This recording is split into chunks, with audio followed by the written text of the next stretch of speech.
Sa mga naka-BIOS single BBTI mga paps, no.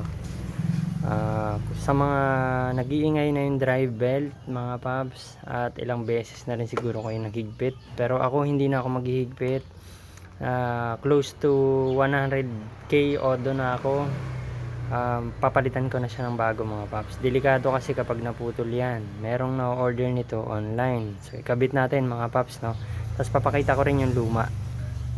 So ito yan mga paps, no, sa mga naka Gen 2, luluwagan nyo lang to, tapos yung tornilyo dito sa ilalim 12, 14, tapos tulak nyo lang to, mahuhugot nyo na yung belt na yan mga paps.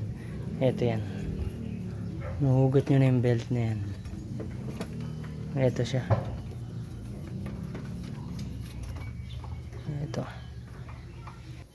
ito yung luma mga paps, no.